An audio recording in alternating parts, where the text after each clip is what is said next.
Indri, kamu udah baca belum materi bagian ontologi matematika? Ontologi.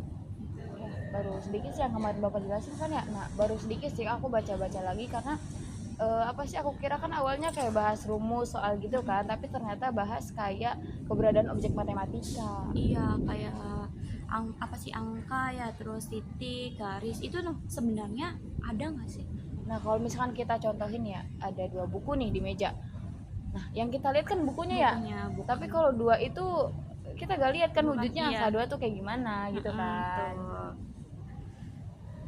Karena itu tuh kayak cuma apa sih, merepresentasikan Iya. jumlahnya aja kan. Jadi kita kayak menggambarkan iya apa sih angka 2-nya tuh. dari itu. Dan ternyata itu tuh ternyata apa sih namanya, proses apa sih, abstraksi. Nah, abstraksi itu sendiri adalah menyederhanakan situasi nyata ke situasi umum. Oh, yang lebih umum gitu ya.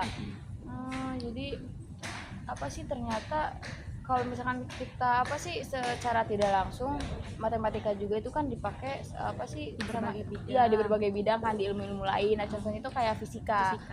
Itu tuh contohnya Kayak misalkan planet. Iya, planet, terus gerak benda gitu kan. Itu juga kan pakai konsep matematika. Betul banget. Terus ya, kamu tau gak sih yang kemarin perdebatan, iya benar, apa sih platonisme sama nominalisme. Nah, kalau platonisme itu kan percaya bahwasanya matematika itu diciptakan kan. Nah, sedangkan kalau nominalisme itu lebih ke ditemukan. Nah, kalau kamu sendiri itu lebih lebih percayanya kemana gitu? Kalau percayanya melihat contoh yang tadi ya, melihat contoh yang buku tadi tuh, aku lebih ke diciptakan sih.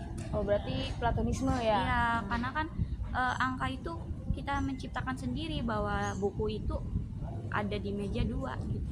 Iya, bener sih, itu kan kayak hanya ada di pikiran kita juga kan. Itu tapi kayak, ya banyak orang yang berpendapat ya lain ya, karena kan setiap orang tuh berbeda-beda ya pendapatnya. Nah, kalau aku sendiri nih, kayaknya aku lebih ke dua-duanya sih, karena kan mungkin kalau diciptakan sendiri kita ngelihat nih di buku-buku pelajaran pasti apa sih, ada kata-kata kayak misalkan rumus Pitagoras diciptakan oleh ini gitu kan. Iya.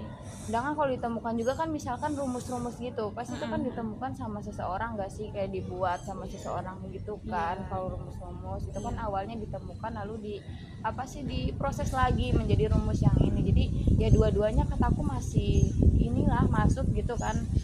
Jadi nggak bisa memilih salah satu kan, ya kan gitu. Terus kan apa sih, sampai sekarang juga kan jadinya masih diperdebatkan gak sih itu tuh? Iya, jadi antara ditemukan atau diciptakan.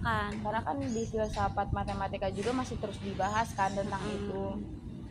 Karena ya emang ya semua